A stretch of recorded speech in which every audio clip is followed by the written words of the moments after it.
নমস্কার, শান্তন টিভির পর্দায় আমি মৃন্ময়ী রয়েছি আপনাদের সঙ্গে। চোখ রাখছি বিস্তারিত সংবাদের দিকে। ত্রিপুরায় নগর পরিকল্পনা ও উন্নয়নের জন্য কেন্দ্রীয় অর্থমন্ত্রক 240.5 কোটি টাকা মঞ্জুর করেছে। এই অর্থ রাজ্যের 20টি পুর পরিষদ এবং নগর পঞ্চায়েতগুলোতে উন্নয়নমূলক কাজের জন্য দেওয়া হবে। এর মধ্যে রয়েছে পানীয় জল এবং বন্যা মোকাবেলা, সিসিটিভি স্থাপন, শহরে অঙ্গনওয়াড়ি সেন্টার এবং নদীর তীর উন্নয়নের দাবি। বৃহস্পতিবার সামাজিক মাধ্যমে এই কথাই জানান মুখ্যমন্ত্রী অধ্যাপক ডাক্তার মানিক সাহা। বনকর্মীদের রাইফেল অচল, AK-47 কিনতে চায় দপ্তর, নয়তো বনদস্যুদের সাথে মোকাবেলা করতে পারছে না বনকর্মীরা। বৃহস্পতিবার সংবাদ মাধ্যমকে সাক্ষাৎকার দিয়ে কথাই বললেন বনমন্ত্রী অনিমেষ দেববর্মা। রাজ্যে অবৈধভাবে বালি খনন এবং বনাঞ্চল ধ্বংস নিয়ে বিধানসভা অধিবেশনে বিরোধী দলের সদস্যদের প্রশ্নের মুখে পড়তে হলো বনমন্ত্রী অনিমেষ দেববর্মাকে। তারপর বনমন্ত্রী বাধ্য হলেন রাজ্যের মুখ্যমন্ত্রী ডাক্তার মানিক সাহার কাছে এই বিষয়ে প্রয়োজনীয় ব্যবস্থা গ্রহণ করার জন্য দাবি জানাতে। বৃহস্পতিবার সংবাদ মাধ্যমের কাছে সাক্ষাৎকার দিয়ে বনমন্ত্রী অনিমেষ দেববর্মা জানান, বন দপ্তরের ফরেস্ট প্রোডাকশন ইউনিট অত্যন্ত দুর্বল। প্রতিটি DA4 অধীনে 50 জন করে যাতে TSR দেওয়া হয়, তাহলেই বন দপ্তরের কর্মীরা এবং TSR যৌথভাবে ফরেস্ট ইউনিট শক্তিশালী করতে পারবে। বনমন্ত্রী জানান, রাইফেলের আলাদা একটি সম্মান রয়েছে। গত 2 মাস আগে দেখা গেছে কাঞ্চনপুরে বনকর্মীরা একটি অভিযান চালাতে গিয়ে বনদস্যুদের তাড়া খেয়ে ফিরে আসতে হয়েছে, কারণ বনকর্মীদের কাছে যে রাইফেল আছে তা চলে কিনা যথেষ্ট সন্দেহ রয়েছে। তাই AK-47 থাকলে বনদস্যুদের সাথে সঠিকভাবে মোকাবেলা করা যাবে। এর জন্য স্বরাষ্ট্র দপ্তরকে অর্থ দিতে হবে না, বন দপ্তর থেকে অর্থ দিয়ে AK-47 কিনতে চান, এমনটাই অভিমত ব্যক্ত করলেন বনমন্ত্রী। তিনি আরো বলেন, বন দপ্তরের অধীনে IB ইউনিট খোলা যায় কিনা, তাহলে খবর সংগ্রহ করা যাবে। দপ্তরের কেউ যদি বেআইনিভাবে কাজে লিপ্ত থাকে তাহলে তারা সতর্ক হবে। এই বিষয়গুলো নিয়ে মুখ্যমন্ত্রীর সাথেও আলোচনা হয়েছে। মুখ্যমন্ত্রী আশ্বস্ত করেছেন বিষয়গুলো অবশ্যই দেখবেন। পাশাপাশি বদলির বিষয় নিয়েও আলোচনা হয়েছে বলে জানান মন্ত্রী অনিমেষ দেববর্মা। সভাতেও বলেছি যে এই বিষয়ে অস্বীকার করার কোনো উপায় নেই, এবং ফরেস্ট দপ্তরের যে ফরেস্ট প্রোটেকশন ইউনিট, এই ইউনিটটা অহরহ কাজ করছে, কিন্তু দ্যাট ইজ নট সাফিসিয়েন্ট। আমি যখন বনমন্ত্রীর দায়িত্ব নিয়েছি তখন আমি এই বিষয়ে যখন জানতে পারলাম যে ফরেস্ট প্রোটেকশন ইউনিটটা অত্যন্ত দুর্বল, তখন আমি রাজ্যের মুখ্যমন্ত্রী বা আমাদের রাজ্যের যিনি স্বরাষ্ট্রমন্ত্রী, ওনার কাছে দপ্তরের মাধ্যমে চিঠি লিখেছি যে প্রতিটি DA4 আন্ডারে মিনিমাম 50 জন করে TSR বাহিনী যেন আমাদের দেওয়া হয়। তাতে কি হবে, ফরেস্ট দপ্তরের forest guard, forester, ranger plus TSR বাহিনী যুগ্মভাবে ফরেস্ট প্রোটেকশন ইউনিটটা তৈরি করবে। যে বিষয়টা আমি বলেছি যে বন্দুকের একটা সম্মান আছে। কেন এটা বললাম, কাঞ্চনপুরে আজকে থেকে 2 মাস আগে একটা ঘটনা হলো যে FPU ইউনিট গিয়ে যারা বেআইনিভাবে কাঠ সংগ্রহ করছিল তাদের যখন সিজ করতে গেল, উল্টো তাদের যারা বেআইনিভাবে করছে তারা সেখান থেকে বাধ্য করেছে আমাদের ফরেস্ট দপ্তরের FPU-কে পালিয়ে আসার জন্য। কেন? আমি যখন তদন্ত করে দেখলাম যে আমাদের হাতে যা অস্ত্র ছিল 303 রাইফেল, এই রাইফেল আদৌ কি চলে কিনা তাও সন্দেহের। তখন আমি বললাম যে অন্তত 50টি AK-47 রাইফেল ক্রয় করার জন্য আমাদেরকে অনুমতি দেওয়া হয়। আমাদের কাছে টাকা আছে, এভরিথিং। এটা রাজ্যের স্বরাষ্ট্র দপ্তরকে টাকা দিতে হবে না, ফরেস্ট দপ্তরের টাকা দিয়ে আমরা কিনব। সো ট্রেনিং হবে, ম্যান পাওয়ার বৃদ্ধি হবে, তখনই গিয়ে প্রবাবলি এটার সঠিকভাবে যে মোকাবেলা করা, মন্ত্রী হিসাবে যেটা আমি স্যাটিসফাইড হব, তখনই কিন্তু এটা হতে পারবে। এবং আরও বললাম একটা IB ইউনিট খোলা যায় কিনা, মিটিং হয়ে গেছে। DIG বা SP র্যাঙ্কের কোনো অবসরপ্রাপ্ত পুলিশ দপ্তরের অফিসারকে নিয়ে এবং প্রতিটি SDFO অফিসে 2 জন বা 3 জন করে সাদা পোশাকে আমাদের খবর সংগ্রহকারী ইন্টেলিজেন্স ব্রাঞ্চের কর্মীরা থাকবেন এবং তারা খবর দিতে হেডকোয়ার্টারে মোতায়েন থাকবে একটা বাহিনী। সেইখানকার লোকাল রেঞ্জার বা অফিসারদের না জানিয়ে এখান থেকে গিয়ে রেডটা করবে। Probably by doing this. Bureau report Syandan TV. বড়সড় কারচুপির অভিযোগ অঙ্গনওয়াড়ি সেন্টারের পুষ্টিকর খাবার নিয়ে। বর্তমানে এই অভিযোগকে ঘিরে ব্যাপক চাঞ্চল্য সৃষ্টি হয়েছে উদয়পুর মহকুমা 1 নম্বর ফুলকুমারী অঙ্গনওয়াড়ি সেন্টারে। পুষ্টিকর খাবারের কারচুপির অভিযোগে উদয়পুর মহকুমা 1 নম্বর ফুলকুমারী অঙ্গনওয়াড়ি সেন্টারে চাঞ্চল্য। ঘটনার খবর পেয়ে মাতাপাড়ি সিডিপিও প্রদীপ দেবনাথ, গোমতী জেলার সরকারি সভাধিপতি সুজন সেন, এলাকার প্রধান অনিন্দিতা ঘোষ, লোধ উপপ্রধান কেশব দাস ঘটনাস্থলে ছুটে আসেন। তারা সাক্ষাৎকারে জানান, দীর্ঘদিন ধরে শিশুদের পুষ্টিকর খাদ্য সরবরাহ করার ক্ষেত্রে অঙ্গনওয়াড়ি সেন্টারগুলোতে নির্ধারিত যে খাবার আসার কথা, সেন্টারগুলোতে প্রতি বস্তাতে কম আসছে। এরকম একটা অভিযোগ আসা সত্ত্বেও অফিসের আধিকারিকদের খামখেয়ালিপনার কারণে দিন দিন চুরির মাত্রা বেড়ে চলছিল। অবশেষে বৃহস্পতিবার উদয়পুর 1 নম্বর ফুলকুমারী অঙ্গনওয়াড়ি সেন্টারে শিশুদের পুষ্টিকর খাদ্য গাড়ি দিয়ে আসা মাত্রই দপ্তরের আধিকারিকদের খবর দিয়ে সেন্টারে আনা হয়। ওজন করে দেখা যায় প্রতি বস্তাতে 1 থেকে 5 কেজি করে কম। এক্ষেত্রে মাতাবাড়ি সিডিপিও প্রদীপ দেবনাথ জানান, এর দায়িত্বে রয়েছেন দপ্তরের সুপারভাইজার বিজয় বিশ্বাস। কেন শিশুদের পুষ্টিকর খাদ্যে ওজন কেন কম তা ঊর্ধ্বতন কর্তৃপক্ষকে সমস্ত ঘটনা জানাবেন। সেখান থেকে যা নির্দেশ আসবে সেই নির্দেশ কার্যকর করা হবে বিজয় বিশ্বাসের বিরুদ্ধে। সহকারী সভাধিপতি ও এলাকার উপপ্রধান জানান, এই ঘটনা কোনো মতেই বরদাস্ত করার মতো না। তারা দপ্তরের আধিকারিকদের কাছে অভিযোগ করেছেন, যারা শিশু খাদ্য চুরি করে তাদের বিরুদ্ধে মনুষ্যত্বজ্ঞান বলে কিছু নেই। এই ঘটনার সঙ্গে দপ্তরের যিনি জড়িত তার বিরুদ্ধেও প্রয়োজনীয় কঠোর ব্যবস্থা নেবার দাবি জানিয়েছেন জনপ্রতিনিধিরা। এটা আমাদের কাছে দীর্ঘদিন ধরে একটা কমপ্লেন ছিল যে অঙ্গনওয়াড়িতে যে পুষ্টিকর খাদ্য করা হয় প্রত্যেকটা বস্তাতে একটা পরিমাণ কম যায় সব সময়। এটা বিভিন্ন অ্যাঙ্গেল থেকে আমার কাছে বিভিন্ন সময় কমপ্লেন এসেছিল। তো আজকে যে গাড়ি আসার পরে এখানে যে জনপ্রতিনিধিরা ছিল ওনারা এই গাড়িটাকে এখানে আটকিয়েছেন এবং বলেছেন যে স্যার আপনি আসেন, ফিজিক্যালি আপনি দেখে যান যে এখানে প্রতি বস্তাতে কী অবস্থা। তো এখন আমাদের গোমতী জেলা পরিষদের মাননীয় সহসভাপতি স্যার ছিল এবং পঞ্চায়েত সমিতির মেম্বার ছিলেন এবং প্রধান অন্যান্য জনপ্রতিনিধিরা ছিলেন। তো তারা সহ আমরা ওজন করেছি, দেখা গেল যে প্রতিটা সেন্টারে প্রতিটা বস্তাতে আমরা ওজনে কম পাচ্ছি। তো এটা তো কোনো দিনই হতে পারে না। এই ধরনের বিহেভিয়ার বা এই ধরনের কাজকর্ম কোনো দিনই মেনে নেওয়ার মতো না। অ্যাজ এ সিডিপিও মাতাবাড়ি আমার নিজেরও এটাতে একটা বদনাম। তো আমি সর্বতভাবে চেষ্টা করব এটার সঙ্গে যে বা যারা জড়িত আছে আমি দপ্তরের আধিকারিককে লিখিতভাবে জানাবো, এই আইন অনুযায়ী বা সিস্টেম অনুযায়ী যা আছে ওর বিরুদ্ধে ব্যবস্থা নেওয়ার জন্য। কত বস্তা চাল আজকে এসেছে? এখানে তো মোটামুটি টোটাল 27টা সেন্টারে মনে করেন 80 থেকে 81টা বস্তা আজকে এখানে আছে। সবগুলো থেকে কম পেয়েছে? আমরা তো এখনো পর্যন্ত যতগুলো ওয়েট করেছি প্রত্যেকটা বস্তাতে আমরা কম পেয়েছি। আনুমানিক কত কেজি করে কম পেয়েছে? আনুমানিক কোনোটাতে 2 কেজি, কোনোটাতে 3 কেজি, কোনোটাতে 4 কেজি, কোনোটাতে 5 কেজিও পেয়েছি। আচ্ছা, সিডিপিও জানান, আজকে 27টি সেন্টারের জন্য 80 থেকে 81 বস্তা চাল এবং ডাল এসেছে। এখন দেখার বিষয় দপ্তর থেকে যাকে দায়িত্ব দেওয়া হয়েছে তিনি এই ঘটনার সঙ্গে জড়িত কিনা, তার বিরুদ্ধে কি প্রয়োজনীয় ব্যবস্থা নেওয়া হবে। আগের থেকে একটা খবর ছিল প্রত্যেক অঙ্গনওয়াড়ি সেন্টারে শিশুদের যে পুষ্টিজাত যে চাল ডাল, যে কিশোরের জন্য যে চাল ডাল দেওয়া হয় প্রতি বস্তাতে নাকি 2 কেজি, 3 কেজি, 4 কেজি করে কম থাকে। তো সেটাই সব খবর পেয়ে আমরা আমাদের দপ্তরের যিনি সিডিপিও আছেন মাতাবাড়ি প্রজেক্টে ওনার সাথে আমরা আলোচনা করি। আমার সিডিপিও সাহেব বলেছে, তো স্যার ঠিক আছে, যখন সেন্টারে চালগুলি যাবে আপনারা জনপ্রতিনিধিরা থেকে ওয়েট করে জিনিসটা বুঝে রাখবেন। সেই মোতাবেক আজকে আমাদের ফুলকুমারী অঙ্গনওয়াড়ি সেন্টারে যখন তারা চাল নিয়ে আসলো তখন আমরা আমাদের প্রধান অন্যান্য যারা ছিল তাদের উপস্থিতিতে এটা ওয়েট করে দেখা যাচ্ছে প্রতি বস্তাতেই 3 কেজি 4 কেজি করে চাল ডাল মিশ্রিত যে চাল ডাল সেটা কম আছে।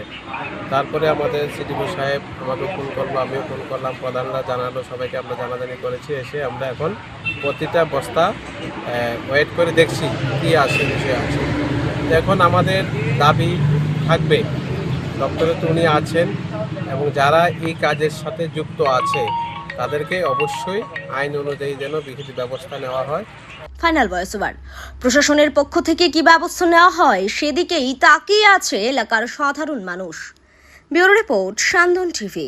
আনন্দনগর দ্বাদশ শ্রেণী বিদ্যালয়ে দুঃসাহসিক চুরির ঘটনা সংঘটিত হয়। ঘটনার খবর পেয়ে ছুটে আসেন বিদ্যালয়ের প্রধান শিক্ষক, বিদ্যালয় পরিচালন কমিটির চেয়ারম্যান, পুলিশ।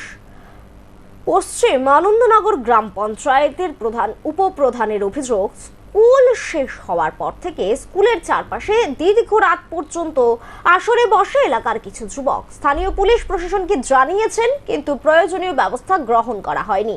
এবং সবচেয়ে উদ্বেগজনক বিষয় হলো বিদ্যালয়ের মধ্যে কোনো নৈশ প্রহরী নেই, যার কারণে বিদ্যালয়ে থাবা বসিয়েছে চোরের দল, নিয়ে যায় বিভিন্ন সামগ্রী। এখন দেখার বিষয়, পুলিশ চোর জালে তুলতে পারে কিনা। প্রথম ফার্স্ট টাইম তো আমরা দরজা ফলো করছি প্রাইভেট সেকশন থেকে, যেটা করাটা কাটা আছে, তারপরে আমরা ভিতরে ঢুকছি না। ভিতরে গিয়ার পরক্ষণে দেখা গেলো যে আমরা দুপুরবেলা স্কুলেরও অফিস রুম একদম ভাঙা আছে ভাঙা, তারপরে দরজা বন্ধ আছে এমনিতে। তো এয়ারপোর্টের সাথে সাথে আমি এসএমরে ফোন করলাম, মলে স্যারের ফোন করলাম, এয়ারপোর্টে মূলত বাড়ি চেয়ারম্যান বাড়ি টানলাম, তারপর প্রধান এলাকার অথরিটি গার্ডিয়ান যারা আছে তারা ইনফরমেশন দেওয়া হইলো, সাথে সাথে পুলিশকে ইনফরমেশন দেওয়া হইলো, তারাও আইসে সব তারা দেখে গেছে। কি কি নথিপত্র বা কি কি জিনিস এখন পর্যন্ত কাগজপত্র বিষয় তো সব বলে কথা গেছে, এখন কাগজপত্র চেক না করলে বিষয়টা বোঝা যেত না। তো এখন পর্যন্ত আমাদের ট্যাব আসলো, আমার আলমারিতে 3টা ট্যাব ছিল, 3টার মধ্যে 2টা পাওয়া গেছে, এগুলি বাইরে নিয়ে গেছে অলরেডি, যথারীতি বাইরে ফেলে গিয়েছে। 2টা পাওয়া গেছে, আর একটা ট্যাব পাওয়া যাবে। টাকা পয়সা কি টাকা পয়সা খুচরা কিছু টাকা পয়সা টিকিট ভাঙতে আমরা ওই স্টুডেন্টরা অনেক সময় কালেকশন করতে গেলে আমাদের টাকা পয়সা 5 টাকা 10 টাকা এরকম কিছু ছিল, হয়তো 100-200 টাকার কিছু না কিছু। উত্তর ত্রিপুরা জেলার অতিরিক্ত পুলিশ সুপারের তৎপরতায় উদ্ধার হলো লক্ষাধিক টাকার বার্মিজ সিগারেট। জানা যায়, বুধবার রাতে টিআর 05G0363 নম্বরের একটি ইকো গাড়িটি দ্রুত গতিতে কৈলা শহরের দিকে যাচ্ছিল। সেই সময় মোবাইল পেট্রোলিং এ ছিলেন উত্তর জেলার অতিরিক্ত পুলিশ সুপার জেরেমিয়া ডার্লং। তিনি গাড়িটি দেখার পর তার সন্দেহ হয়, তখনই তিনি গাড়িটিকে দাঁড় করানোর জন্য সিগন্যাল দেয়, কিন্তু গাড়ির চালক সিগন্যাল অমান্য করে নাকা পয়েন্টের গেট ভেঙে যুবরাজনগর বিধানসভা কেন্দ্রের দিকে অন্তর্গত রাজনগর গ্রামের গোশালার দিকে পালিয়ে যাওয়ার চেষ্টা করে। পালিয়ে যাওয়ার সময় একটি বাঁশের ঝাড়ে গিয়ে গাড়িটি ধাক্কা মারে। এই সুযোগেই গাড়ির চালক পালিয়ে যায়। খবর দেওয়া হয় ধর্মনগর থানার পুলিশকে। পুলিশ ঘটনাস্থলে গিয়ে গাড়িটি উদ্ধার করে। গাড়িটিতে তল্লাশি চালানোর পর উদ্ধার হয় বিপুল পরিমাণ বার্মিজ সিগারেট। জানা যায়, ইকো গাড়িটির মালিকের নাম পুলেন্দ্র রিয়াং। গাড়িটি দুর্ঘটনার পর MZ01P6718 নম্বরের অপর একটি ছোট গাড়ি দুর্ঘটনাস্থলে আসে। সেই গাড়ি থেকে 2 যুবক নামে, তখন স্থানীয়রা তাদের আটক করে উত্তম মধ্যম দিয়ে পুলিশের হাতে তুলে দেয়। ধারণা করা হচ্ছে ধৃত 2 যুবক বার্মিজ সিগারেট পাচারের সাথে যুক্ত। পরবর্তী সময়ে গাড়ি সহ ধৃত 2 যুবককেও ধর্মনগর থানায় নিয়ে যাওয়া হয়। ধৃত 2 যুবকের নাম মনীন্দ্র রিয়াং ও নূর আলো। হ্যাঁ, আমটা কৈলাসতে আইছে ঠিক কৈলাসর থেকে আইতেছিল। কোন সময় ধরছে পুলিশে তোমারে? 11টা রাত্রেবেলা 11টা। 10-11টার সময়। সামনে একটা অ্যাক্সিডেন্ট হয়েছে, হ্যাঁ। অ্যাক্সিডেন্টের কারণে মানুষে বলছে যাইও না, মানুষ ভিড় আছে, একটু দাঁড়াও।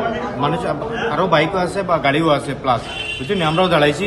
পরে মানুষ আইসে গেছে এরকম। আপনারা আটক কে করছে, মানুষ না পুলিশ? না পাবলিক বলছে যাইও না, পরে ওকে পুলিশ হয়েছে। আপনারা কি গাড়ি আছিল? এল্টো। অল্টো কি কালারের? Black colour. কত আপনার নাম্বার কত গাড়ির?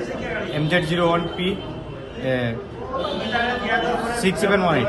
আপনি কি গাড়ির ওনার? না, ওনার নামে ড্রাইভার। আর This morning, in the early morning, there was information that there was an accident, and PS staff had gone to Rajnagar area where they found one vehicle, eco vehicle TR05G0363, where we had found that there were around 40 cases of Burmese packets of cigarettes. The 40 cases, some of the cases have been opened, some of the packages were opened, and regarding this incident, there was also another vehicle was detained. This is an MZ01P6718, and 2 persons were detained on suspicion, though it has not been established whether they are involved or not, but it is being questioned. And the actual driver of the eco vehicle had escaped because after the accident he had escaped. So there is no. The vehicle was taken to PS. Now we have inquiries going on whether the involvement is there between the 2 persons who have been detained.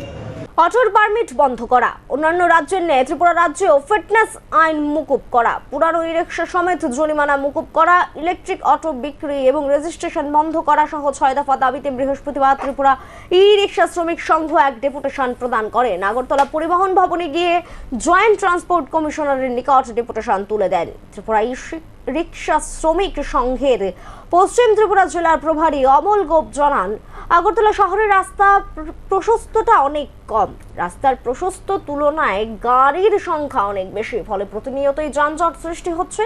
কিন্তু অটোর permit প্রদান করা এবং electric auto বিক্রি ও registration দেওয়ায় সমস্যা দিন দিন বাড়ছে নিত্য চলাচলকারী অটো শ্রমিকদের, এবং বর্তমানে এই সমস্যা এতটাই মারাত্মক হয়ে দাঁড়িয়েছে যে পরিস্থিতি পুরানো অটো চালকরা রাস্তায় গাড়ি চালানো কষ্টকর হয়ে পড়ছে। তাই 15 দিনের সময়সীমা বেঁধে দিয়ে ডেপুটেশন প্রদান করা হয়েছে, না হলে আগামী দিন বৃহত্তর আন্দোলনে নামবে বলেও হুঁশিয়ারি দেন সংগঠনের নেতা অমল গোপ।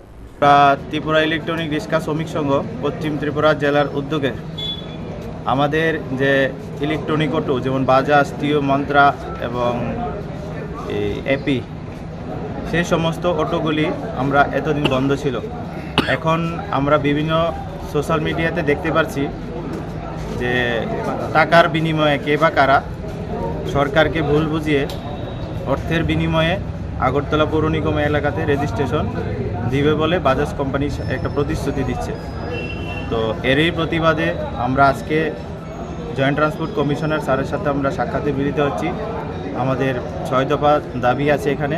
প্রথম দাবি আমাদের যে ইলেকট্রনিক অটোগুলি আছে, যে কোম্পানি অটোগুলি আছে, এগুলির বিক্রি এবং রেজিস্ট্রেশন বন্ধ করতে হবে। কারণ আমাদের যে গাড়ি আমরা রাস্তায় আছে এটার সংখ্যা অনেক বেশি এবং রাস্তা ছোট, গাড়ির সংখ্যা প্রচণ্ড, যানজট আগরতলাতে সৃষ্টি হচ্ছে। 2 নম্বর কি যথারীতি অটোর পারমিটও বন্ধ করতে হবে। 3 নম্বর দাবি আমরা যেটা জানি অন্যান্য রাজ্যের মতো আমাদের ত্রিপুরা রাজ্য যে আমাদের একটা ফিটনেস ফাইন আছে, যেমন আমাদের আজকে ফিটনেস ফাইনে শেষ দিন থাকে, কালকে যদি ফিটনেস ফাইন করতে আসি তাহলে আমার 50 টাকা ফাইন লাগে। তো এটা আমাদের মুকুব করে 4র্থ দাবি থাকবে। 5ম দাবি আমাদের পুরনো যে ই রিক্সা, যে আমাদের লম্বা টমটমগুলি আছে, এগুলির অনেক পয়েন্টে সিসি ক্যামেরা কিছু ফাইন আছে, সেই ফাইনগুলি যাতে সরকার আমাদেরকে মুকুব করে দেয়। আর 5ম দাবি অন্যান্য রাজ্যে, সারা ভারতবর্ষের সমস্ত রাজ্যে শ্রমিকদের জন্য একটা শ্রমিক কল্যাণ বোর্ড আছে, সেই শ্রমিক কল্যাণ বোর্ড আমাদের ত্রিপুরা রাজ্যেও শ্রমিকদের জন্য গঠন করা। এই দাবিগুলি নিয়ে আমরা আজকে জয়েন্ট ট্রান্সপোর্ট কমিশনার সাথে আমরা সাক্ষাৎ করব। ট্রিপল ইঞ্জিনের উন্নয়ন কতটা বাস্তবে ঘটছে সেটা সংবাদ মাধ্যমের ক্যামেরায় ধরা পড়ল মন্ত্রী বিকাশ দেববর্মার বিধানসভা কেন্দ্রে। অভাব অনটনের যন্ত্রণায় জঙ্গলমুখী হচ্ছে শিশুরাও। রাজ্যের বিরোধী দলের লাগাতার অভিযোগ কাজ এবং খাদ্যের অভাব চলছে রাজ্যে, অথচ সেই অভিযোগ ভিত্তিহীন বলে দাবি বর্তমান সরকারের দাবি উন্নয়ন সমাজের অন্তিম ব্যক্তি পর্যন্ত পৌঁছে যাচ্ছে। কিন্তু বৃহস্পতিবার ব্যতিক্রমের চিত্র ধরা পড়ল সংবাদ মাধ্যমের ক্যামেরায়।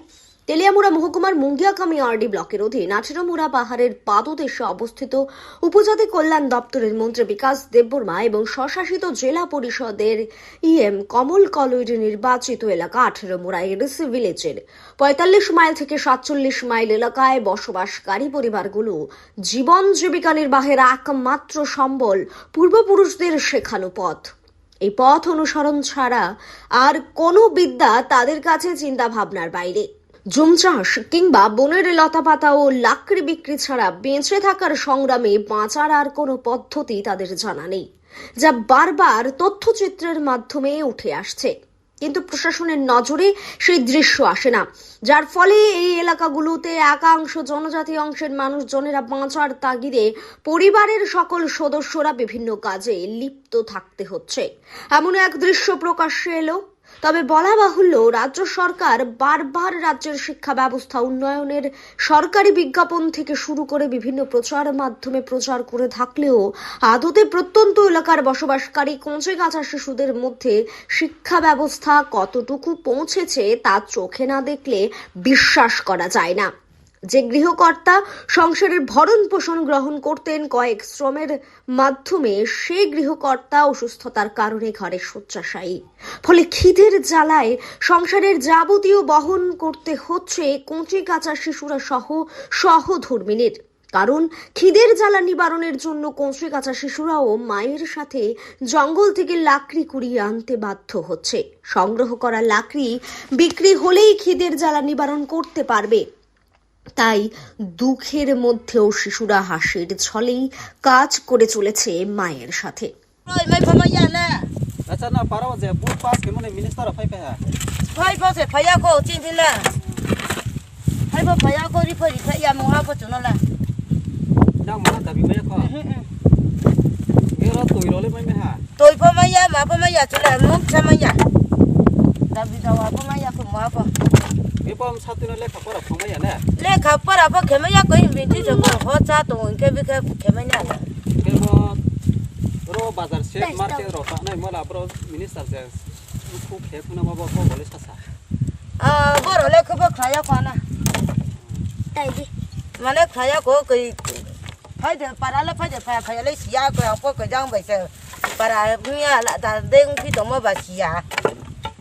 এখন প্রশ্ন, কবে নাগাদ তাদের ভাগ্যের চাকা ঘুরবে এবং নিজেদের অর্থ সামাজিক মান উন্নয়ন ঘটবে?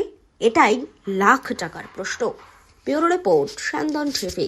পূর্ব আগরতলা থানায় ডেপুটেশন প্রদান করল সিপিআইএম এর মধ্য বনমালীপুর অঞ্চল কমিটি। মূলত মধ্য বনমালীপুর এলাকায় নেশার রমরমা বাণিজ্য এবং অস্বাভাবিকভাবে চুরির ঘটনা বৃদ্ধি নিয়ে এই দিন পূর্ব আগরতলা থানায় ডেপুটেশন প্রদান করা হয়। এদিন সিপিআইএম এর মধ্য বনমালীপুর অঞ্চল কমিটির পক্ষ থেকে একটি প্রতিনিধি দল পূর্ব আগরতলা থানায় গিয়ে ডেপুটেশন প্রদান করে। পরে এক সিপিআইএম নেত্রী জানান, বনমালীপুর এলাকায় অস্বাভাবিকভাবে বৃদ্ধি পেয়েছে চুরির ঘটনা। সোমবার রাতে এমবিবি রোড এলাকার এক বাড়িতে চুরির ঘটনা ঘটে। এখনো পর্যন্ত পুলিশ চোরকে গ্রেপ্তার করতে পারেনি। পাশাপাশি এমবিবি কলেজ রোড এলাকায় নেশা সামগ্রীর রমরমা বাণিজ্য চলছে।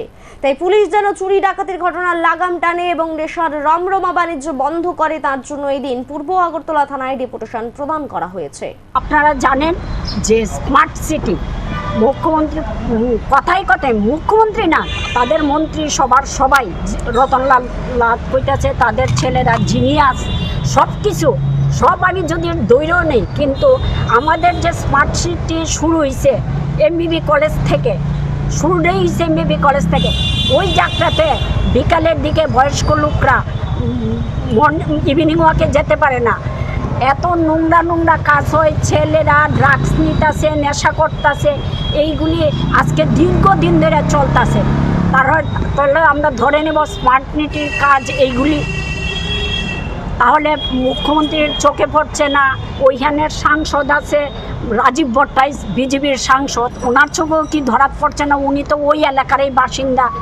তার জন্য আমরা যাতে এইগুলি সরকার ব্যবস্থা গ্রহণ করে। হিমালয় কন্যা গঙ্গার অপর নাম বারুণী। বারুণী স্নান এখানে গঙ্গা স্নানেরই প্রতিরূপ। বাংলা নববর্ষের আগে প্রতি বছর চৈত্র মাসের শতভিষা নক্ষত্র যুগ মধু কৃষ্ণা ত্রয়োদশীতে এই স্নান অনুষ্ঠিত হয়। শাস্ত্র মতে কোনো বছর যদি এই দিনটি শনিবার হয়, তবে ওই বারুণী স্নান অসাধারণত্ব লাভ করে, মহাবারুণী স্নান এর রূপ লাভ করে। এই স্নানটি বস্তুত হিন্দু ধর্মীয় একটি পুণ্য স্নান উৎসব। এই পুণ্য স্নানের মাধ্যমে পাপ মুক্ত হয়। রাজধানীর প্রতাপগড় এলাকাতেও হাওড়া নদীতে বারুণী স্নান অনুষ্ঠিত হয়। প্রতি বছরের মতো এবছরও অনেকেই বারুণীর স্নান করতে এসে মা বাবার উদ্দেশ্যে জল দান করেন। তাদের ধারণা, এদিন মা বাবার উদ্দেশ্যে জল দিলে তাদের আত্মা জল পায়। আবার অনেকে ভাবে এই দিন বারুণীর স্নান করলে পাপ মুক্ত হয় এবং মনোবাসনা পূর্ণ হয়। এদিকে আগরতলা শহরের এবং শহরতলি মানুষ হাওড়া নদীতে এসে বারুণীর স্নান করেন। ভক্তদের সমাগম এদিন ছিল বেশ লক্ষণীয়। এদিকে কমলপুর পুরাতন মোটর স্ট্যান্ড স্থিত ইউথ রিক্রিয়েশন কর্নারের উদ্যোগে আয়োজিত ধলাই নদীর তীরে গঙ্গা পুজো ও নদীর ঘাটলায় পুণ্য স্নান হয়। প্রায় 2000-এর ওপর পুণ্য স্নান করেন পুণ্যার্থীরা। ভোর 5টা থেকে শুরু হয় স্নান। কাতারে মানুষ এসে স্নান করেছেন, আবাল বৃদ্ধ বনিতা সবাই। যেখানে স্নানের আয়োজন করা হয় তার উত্তর দিকেই চলে অস্থি বিসর্জন। সকাল 8টায় শুরু হয় গঙ্গা পুজো। পুজো করেন কমলপুরের প্রবীণ পুরোহিত পরিমল চক্রবর্তী। আজকে যে প্রোগ্রামটা গঙ্গা পূজার মাধ্যমে আমাদের যে আজকের যে বারুণী স্নানটা এটা শুরু করেছি, তৎসঙ্গে আমরা মহাপ্রসাদের আয়োজন করেছি, তৎসঙ্গে আমরা 4খানা মানব মূর্তি এনেছি। তো এইবার দেখলাম যে এত সংখ্যক লোক হবে আমাদের ধারণাই ছিল না। তো এই যে ধারণাটা এইবার নতুন করে শিখেছি আমরা। আগামীবারও এই প্রোগ্রাম আমরা জারি রাখবো। গঙ্গা স্নান পিতৃমাতৃর উদ্দেশ্যে জলদান করে, জল বলতে গঙ্গা পূজা, গঙ্গা মারা আরাধনা করে। আজকে কি একদিনই হয় নাকি? দীর্ঘদিন চলে আছে, এটা তীর্থস্থান, বাইরে যা গয়া কাছি যা, এটা গয়া কাছির মতন হবে, এটা কিছু গান করে ঠাকুর টাকুর থাকে, খামারে টামারে অস্থিত বাসা, এরপরে না পূজা পাঠ হয়, ভক্তরা প্রসাদ প্রসাদ দেওয়া হয়, এটা দীর্ঘদিন চলে যায়, ছোটোবেলা থেকে কি নাম কইল? ইস্কন প্রতিষ্ঠাতা আচার্য শ্রীল অভয় চরণারবিন্দ ভক্তি বেদান্ত স্বামী শ্রীল প্রভুপাদের নির্দেশে পুরো বিশ্ববাসী অভুক্তদের মধ্য দিয়ে খাবার পরিবেশন করা ইস্কনের একটি বহুল চর্চিত এবং পুরানো প্রকল্প। আপেলের সংস্থাপক স্টিভ জবস একবার আমেরিকার একটি নামী বিশ্ববিদ্যালয়ের সমাবর্তন অনুষ্ঠানে নিজের জীবনের অভিজ্ঞতা শেয়ার করতে গিয়ে বলেছিলেন যে তিনি প্রতি রবিবার সন্ধ্যায় প্রায় 7 মাইল হেঁটে হরে কৃষ্ণ মন্দিরে যেতেন শুধুমাত্র একটু ভালো খাবার খাওয়ার জন্য। আজও বিশ্বের সর্বত্র ইস্কনের বিভিন্ন সেন্টার তথা মন্দিরগুলো ফুড ফর লাইফ বা অন্নদান নামে বিনামূল্যে খাবার সাধারণ মানুষের মধ্যে পুষ্টিকর খাবার পরিবেশন করে চলে আসছে। আগরতলাও এর ব্যতিক্রমী নয়। বিগত কয়েক বছর ধরেই ইস্কন রাজধানীর বিভিন্ন অনাথাশ্রম, বৃদ্ধাশ্রম, নেশামুক্তি সেন্টার সহ বিভিন্ন স্থানে এই প্রকল্পকে বাস্তবায়িত করছে। এর ফলে উপকৃত হয়েছে সাধারণ মানুষ সহ অনেক নিরীহ। এই প্রকল্পের অধীনে বৃহস্পতিবার ত্রিপুরার সর্ববৃহৎ তথা একমাত্র রেফারেল হাসপাতাল আগরতলা মেডিকেল কলেজ উজ্জীবিতে সাধারণ মানুষের মধ্যে পুষ্টিকর তথা উৎকৃষ্ট সুস্বাদু খাবার পরিবেশন করা হয়। ইস্কন হরেকৃষ্ণ মন্দিরের এই অনুষ্ঠানকে কেন্দ্র করে এদিন জিবির সুপার সহ অন্যান্য আধিকারিকরা উপস্থিত ছিলেন। ভালো লেগেছে। ইস্কন তো সবসময় এরকম উদ্যোগ নেয়, করোনার সময়ও নিয়েছে এবং সবসময় মানে কোনো একটা দুর্যোগপূর্ণ পরিস্থিতি হলে ইস্কন পাশে দাঁড়ায়, তার জন্য ইস্কনকে অনেক অনেক ধন্যবাদ। আর পুরো বিশ্বের মধ্যে সনাতন ধর্মের নাম ছড়িয়ে দেওয়ার জন্য ইস্কনকে অনেক ধন্যবাদ। এখনকার মতো সংবাদ এখানেই শেষ করছি। সব খবর, সব আপডেটের জন্য চোখ রাখবেন স্যান্দন টিভির পর্দায়। নমস্কার।